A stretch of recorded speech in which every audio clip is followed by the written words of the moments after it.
जय हिंद दोस्तों। अगर आप सेंट्रल यूनिवर्सिटी में ग्रुप बी की सरकारी नौकरी चाहते हैं तो ये वीडियो बिल्कुल भी स्किप मत करना। HNBGU ने 35 नॉन टीचिंग वैकेंसी निकाली, जिसमें असिस्टेंट के 12 पद है, स्पोर्ट कोच के 6 पद है और कई टेक्निकल और इंजीनियरिंग और अन्य पोस्ट शामिल है। लेकिन ध्यान रखिए, हर पोस्ट के लिए क्वालिफिकेशन, एक्सपीरियंस और एज लिमिट अलग अलग है, और एक छोटी सी एलिजिबिलिटी मिस्टेक आपका फॉर्म रिजेक्ट कर सकती है। इस वीडियो में मैं आपको step by step form fill up करके दिखाऊंगा। सबसे पहले मैं आपको रिक्वायरमेंट ओवरव्यू बता देता हूँ। इसके लिए आप ये देख सकते हैं इसका ऑफिशियल नोटिफिकेशन, इसका लिंक मैं वीडियो डिस्क्रिप्शन में दे दूंगा। सबसे पहले मैं अपनी वेबसाइट पे आ जाता हूँ, जॉब सरकारी अपडेट.in, और इसका क्विक स्नैपशॉट आपको बता देता हूँ। रिक्वायरमेंट बॉडी है, आप देख सकते हो HNBGU। यूनिवर्सिटी टाइप है सेंट्रल यूनिवर्सिटी है। टोटल वैकेंसी इसमें 35 है। पोस्ट टाइप ग्रुप बी की है, नॉन टीचिंग की। एप्लीकेशन स्टार्ट हो रहा है 17 अगस्त 2026 से। लास्ट डेट है 16 सितंबर 2026 शाम के 6 बजे तक है। ये ध्यान देना। एप्लीकेशन फीस जो अनरिजर्व OBC EWS के लिए 1000 रुपये है, और application fees SC ST PWBD women's के लिए 500 है। एज लिमिट है 35 से 40 ईयर्स। पोस्ट वाइज है। ऑफिशियल पोर्टल आपका ये है और एप्लीकेशन पोर्टल ये है। इसको स्क्रॉल नीचे करेंगे तो इसकी सारी डिटेल मैंने डिटेल में बताया हुआ है। इसके हर पोस्ट की एलिजिबिलिटी क्राइटेरिया के साथ बताया हुआ है, और लिंक इसका वीडियो डिस्क्रिप्शन में भी दिया हुआ है। अगर आप इसके रिगार्डिंग प्रिपरेशन करना चाहते हैं तो कुछ बुक भी मैंने मेंशन की है, तो वो भी चेक कर सकते हैं। इसको स्क्रॉल नीचे कर लेना, लास्ट में आप इम्पोर्टेंट लिंक होगा वो अप्लाई ऑनलाइन का, अप्लाई नाउ पे क्लिक कर देना। ये आप देख सकते हो, आप इसके रिडायरेक्ट हो जाओगे इसके ऑफिशियल पोर्टल पे। यहाँ पे रिक्वायरमेंट पोर्टल आ गया, साइनिंग का पेज आ जाएगा। अगर आपने ऑलरेडी साइनिंग कर रखा है तो यूज़र नेम पासवर्ड डाल के और कैप्चा डाल के लॉगिन कर लोगे। अगर आप न्यू यूज़र हो तो साइन अप का बटन दिया है नीचे, इस पर क्लिक कर देना। यहाँ पे अपना अकाउंट बनाना होगा रिक्वायरमेंट पोर्टल के लिए। सबसे पहले अपने ईमेल एड्रेस एंटर कर दोगे, कंफर्म ईमेल एड्रेस। फिर पासवर्ड एंटर करना, ये ध्यान देना है मिनिमम 6 कैरेक्टर का होना चाहिए। फिर वही सेम पासवर्ड कंफर्म पासवर्ड में एंटर कर देना, और मोबाइल नंबर एंटर कर देना। फिर कैप्चा एंटर करके साइन अप पे क्लिक कर देना। इसके बाद फ्रेंड आपको एक ईमेल प्राप्त हो जाएगा, वो जो अभी आपने ईमेल एड्रेस एंटर किया था वो प्राप्त हो गया। उस पर आपको वेरिफिकेशन अपना ईमेल करना होगा। इसको आप देख सकते हो, आपका लॉगिन अकाउंट डिटेल आपको शो कर रहा होगा। यहाँ पे आपका रजिस्टर्ड ईमेल आईडी और यूज़र नेम भी आपका सेम ईमेल आईडी ही होगा। यहाँ पे एक लिंक दिया हुआ है, आप ये देख सकते हो वेरिफिकेशन के लिए। कंफर्म ईमेल पे क्लिक कर देना है। यहाँ पे जैसे क्लिक करोगे आप ये देख सकते हो, successfully email confirmation, please login and start your application. फिर यहाँ पे यूजर नेम एंटर करना, पासवर्ड कैप्चा एंटर करके लॉगिन पे क्लिक कर देना। इसके बाद फ्रेंड आपको एक ऐसा इंटरफेस शो कर रहा होगा। यहाँ पे आपने पोस्ट डिपार्टमेंट सेलेक्शन करना है। सबसे पहले आपने पोस्ट सेलेक्ट करनी है, जिस भी पोस्ट को आप अप्लाई कर रहे हो। यहाँ पे सारे पोस्ट मेंशन किए गए। अगर आपने एलिजिबिलिटी चेक करना है तो वो भी मैंने मेंशन किया है, लिंक इन डिस्क्रिप्शन में दिया हुआ है, तो आप चेक कर सकते हो। सारे पोस्टों की एलिजिबिलिटी मैंने बताया गई। फिर जो भी पोस्ट को आप अप्लाई करना चाहते हो आप चूज़ कर लेना।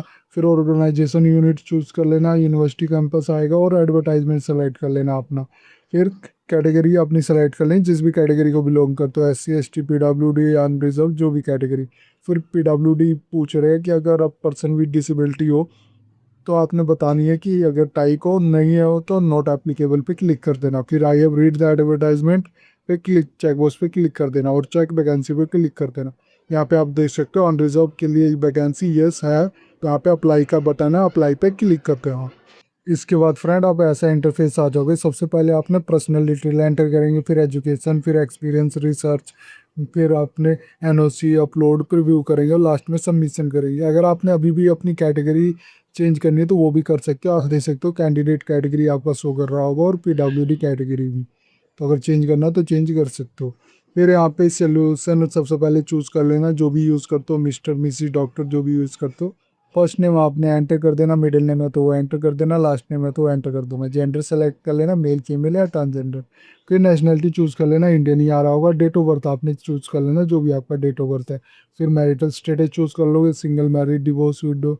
फिर PAN card, passport, DL, driving licence या वोटर ID कार्ड का जो भी आप देना चाहते हो उसका आपने नंबर ऐड कर देना। फिर फादर नेम एंटर कर देना। फिर स्पोज नेम, अगर आपकी शादी हो रखी है तो स्पोज नेम एंटर करते हुए मदर नेम एंटर कर देना। कंट्री कोड आपने सेलेक्ट कर लेना है, यहाँ से इंडिया।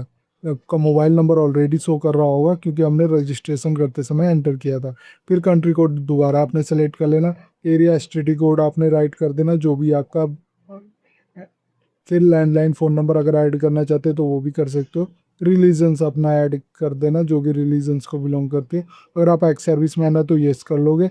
फिर आपने बताना है ईयर ऑफ सर्विस जो कि है आर्म फोर्स में, ये बताओगे, और डेट ऑफ डिस्चार्ज क्या था वो सेलेक्ट कर लो। अगर आप नहीं हो एक्स सर्विसमैन में तो सीधा नो पे क्लिक कर देना। Employ of the university institution बताना, अगर आप ऑलरेडी वर्किंग हो तो यस करोगे, तो year of service in university या इंस्टीट्यूशन में कितना हो गया टाइम वो बताओगे, और नेचर ऑफ सर्विस क्या है, परमानेंट हो या कॉन्ट्रेक्चुअल हो या टर्म हो, जो भी हो आप बता देना। फिर अगर नहीं करते तो सिंपली नो पे क्लिक कर देना, वो डिसेबल हो जाएंगे। Are you employ of government of India के, अगर आप already working employ of government of India के तो यस करोगे, नहीं तो नो पे क्लिक कर देना। फिर आपने एड्रेस अपना ऐड करना है, सबसे पहले कोरस्पॉन्डिंग एड्रेस ऐड करना है, एड्रेस ऐड करोगे एड्रेस टू, फिर कंट्री सेलेक्ट कर लोगे इंडिया अपनी जो भी कंट्री होगी, फिर स्टेट यूटी सेलेक्ट कर लोगे। ये देख सकते हो इंडिया के सारे स्टेट यूटीज आ रहे हैं। फिर सिटी आपने बता दोगे, पिन कोड एंटर कर दो, यहाँ पे परमानेंट एड्रेस, अगर आपका कोरस्पॉन्डिंग और परमानेंट सेम है तो same as the corresponding address पे क्लिक कर देना, जो भी एंट्री की थी यहाँ कॉपी हो जाएगी। अगर नहीं है तो इसको अनचेक रहने देना, यहाँ एड्रेस एंटर कर देना, एड्रेस एंटर करना है, कंट्री सेलेक्ट करना है, स्टेट यूटी सिटी एंटर करना, पिन कोड एंटर करना और सेव पे क्लिक कर देना। इसके बाद फ्रेंड आप एजुकेशन टैब पे आ जाओगे, यहाँ पे आपसे देख सकते हो, आपसे सबसे पहले आपसे एजुकेशन क्वालिफिकेशन में 10th की पूछ रही है। ईयर ऑफ पासिंग आपने बताना है, जो 10th पास किया था, मेन सब्जेक्ट क्या थे वो राइट करना। ग्रेड मार्क क्या आया था, परसेंटेज में था या ग्रेड में था या सीजीपीए में था वो बताओगे। परसेंटेज और ग्रेड आपने एंटर कर दोगे, जो भी परसेंटेज था। स्कूल कॉलेज की बता दोगे अपना कहाँ से किया और बोर्ड यूनिवर्सिटी क्या था। इसी तरह आपने +2 का बताओगे, डिप्लोमा किया था वो बताओगे। फिर इसके बाद सेव एंड ऐड कर देना। फिर इसके बाद आप देख सकते हैं ग्रेजुएशन डिटेल एंटर करोगे, अगर आपने ग्रेजुएशन किया तो ऐड पे क्लिक करना। डिग्री आपने चूज कर लेनी, जो भी डिग्री में आपने किया, कि मेन सब्जेक्ट क्या था, रिजल्ट टाइप आपका परसेंटेज सीजीपीए ग्रेड था वो चूज करोगे, परसेंटेज में था तो परसेंटेज आपने बतानी है। ये देख सकते हो ग्रेड में है तो ग्रेड आपने चूज करना है। ईयर आपने बताना है, यूनिवर्सिटी बतानी है, स्टेट यूनियन टेरेटरी जहाँ से किया और कंट्री क्या थी वो बताओगे।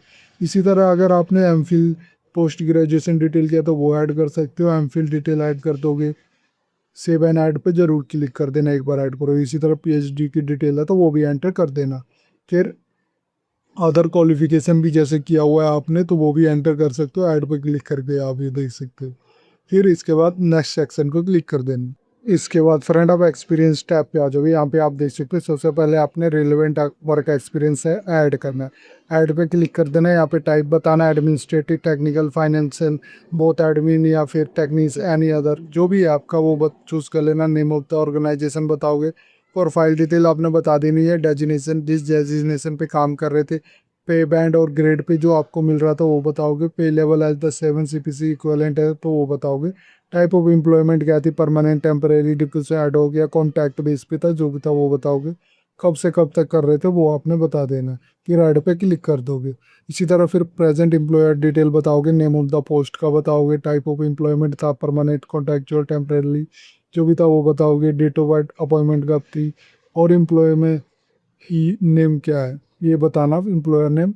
और पे बैंड आपको क्या मिल रहा था 7 CPC के अनुसार वो बताओगे। पे लेवल इक्विवेलेंट क्या था वो बताओगे। ग्रोस एम्प्लॉयमेंट क्या है वो, और एज जो retirement in the present post में वो थी जो थी वो बताओगे। कि date of retirement in the present post आपने सेलेक्ट कर लोगे। Whether you are receiving any pension, अगर आप रिसीव कर रहे हो तो यस कर लोगे। फिर पेंशन अमाउंट बताओगे, और पेंशन ग्रेजुएटेड की अपनी बताना, अगर नहीं कर रहे, नहीं मिल रहा आपको तो नो पे क्लिक कर देना।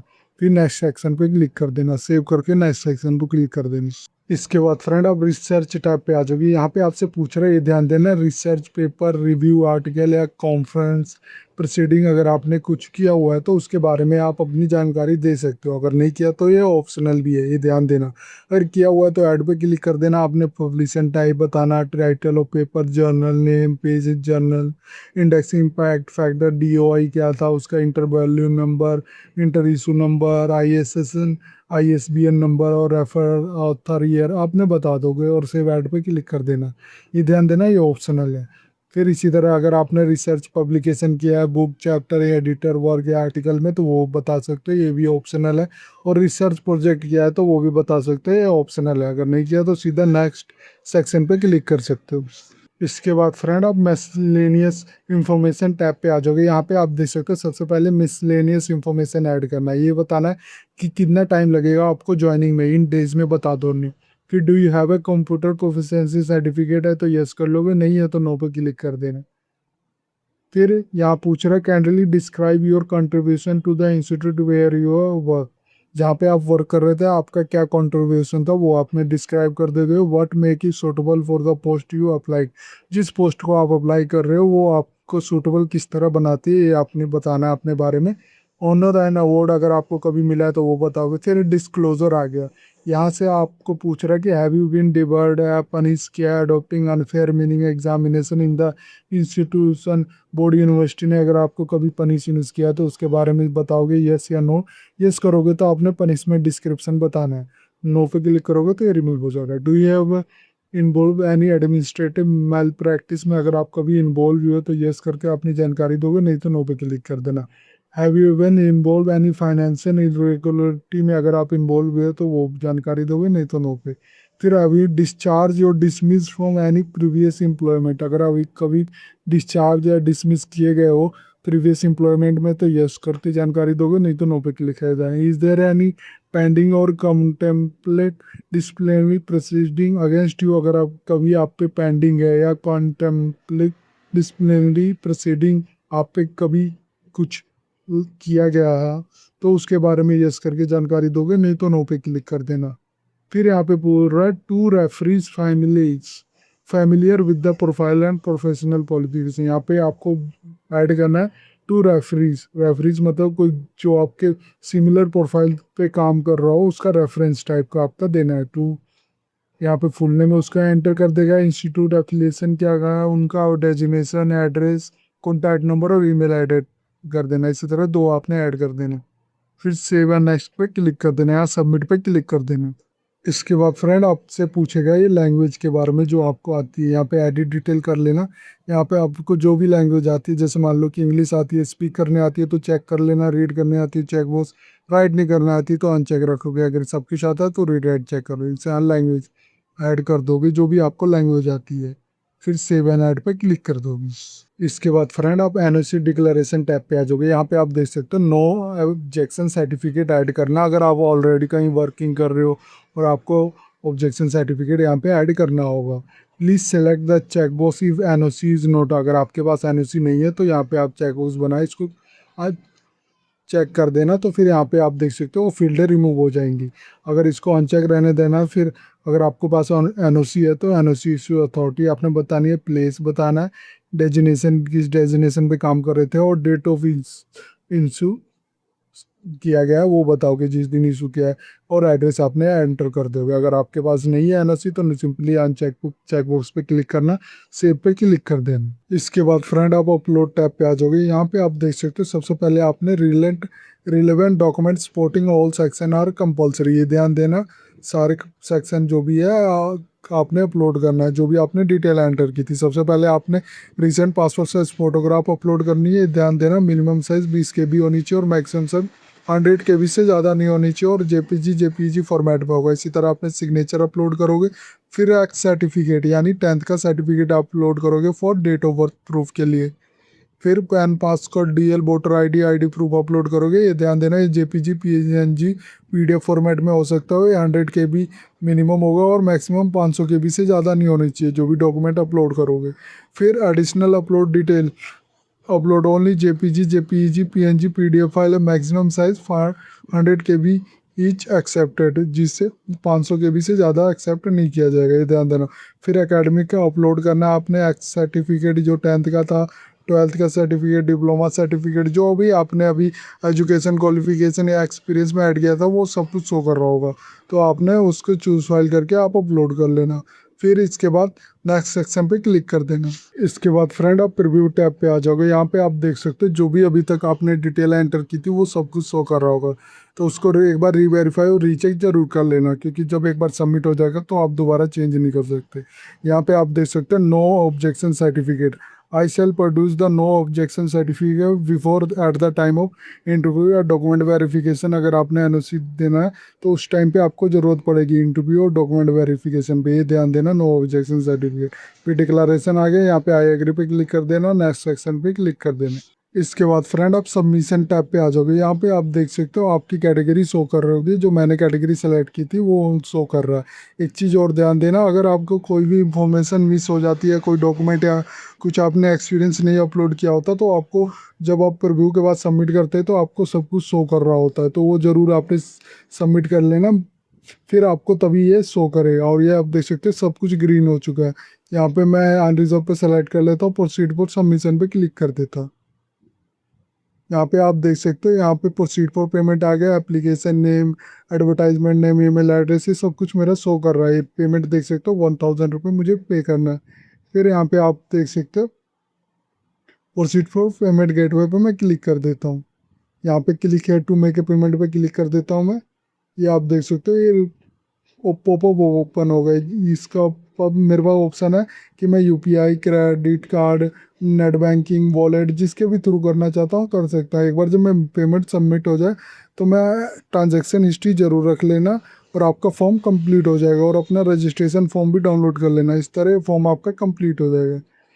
इस वीडियो में मैंने बताया कि आप HNBGU जो नॉन टीचिंग रिक्वायरमेंट है उसका फॉर्म कैसे फिल कर सकते हैं बिना किसी गलती के। अगर अभी भी कोई डाउट है तो मुझसे कमेंट सेक्शन में ज़रूर पूछ लें। अगर ये वीडियो आपको अच्छी लगे तो please like and subscribe my channel. धन्यवाद।